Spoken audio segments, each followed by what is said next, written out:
Hey guys, it's Joey. We're talking today about how the Great Depression affected children's daily lives. One of the easiest ways to know what life was like for the children during the Great Depression is to ask them. However, we can't do that. Actually, we can, I just don't have the time to ask my granddad right now. What I'm getting at here is that throughout the years of the Great Depression, children all over the country wrote letters asking for clothing, food, money, and anything else that the children needed but didn't have to Eleanor Roosevelt, aka the First Lady. Just in the first year, the office had received over more than 300,000 letters from children all over the country. That's a lot of letters. That's more than the alphabet has. However, most of these letters end in, "Please don't tell my mom I sent you this," or something along those lines. Speaking of parents, some letters talked about how poor these families were, and how some of them were giving up their kids to foster homes. These letters also talk about how children were going through mental health issues themselves. A certain one from a 15-year-old girl talks about, trigger warning, it says, "I want to kill myself, but I know that won't help others none. No matter how dark that is, the fact that a young person thought that way shows a primary source of the devastation and how horrible the Great Depression was on children. Nobody should think that way, and especially someone that young. If you have thoughts like this, don't be scared to reach out." Moving on, many of the letters are in this book I borrowed from Mr. Bottano. Thank you. The dates on these letters range from 1929 to about when the Great Depression was over, which is around 1940. This shows that just because the Great Espresso was over, it doesn't mean that children weren't in need because of the effects. Children from the letters still wrote how they were starving or couldn't afford things.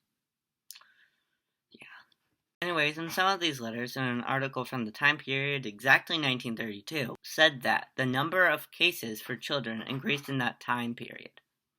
For instance, the children stealing cases follows: 1929, 10,105; 1930, 10,850; in 1931, 11,244. And in May 1932, there was a 25% increase in the number of children in foster homes. These problems are a direct result of the Great Depression. Seeing as from the letters, we know that children were not getting what they needed, and many parents were poor and couldn't take care of their kids anymore. What? Child. Anyway, so some kids even ran away, thinking that being by themselves and taking care of themselves would be easier than their parents having to take care of them. Maybe that's true, I don't know. As these rates grew, things children would do for entertainment went, if you know what I'm saying, down. A good example of this is libraries. Libraries started to crumble due to the lack of funding. However, more importantly, a lot of kids couldn't get an education. Many had to drop out of school due to not having enough money for books, or the school itself. When schools got hit hard, they did the only thing schools know how to do: budget cuts. The Great Depression hit children's well-being in other ways than taking away their education. 1 in 5 kids showed signs of malnutrition. Some kids had to go to work at young ages from 5 or 6 to any age possible. And a lot of people couldn't even get jobs.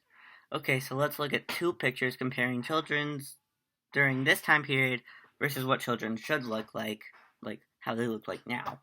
I know this isn't really informational, but it's a visual example. Give me it. Okay, so we have this one, this is the Great Depression compared to this one.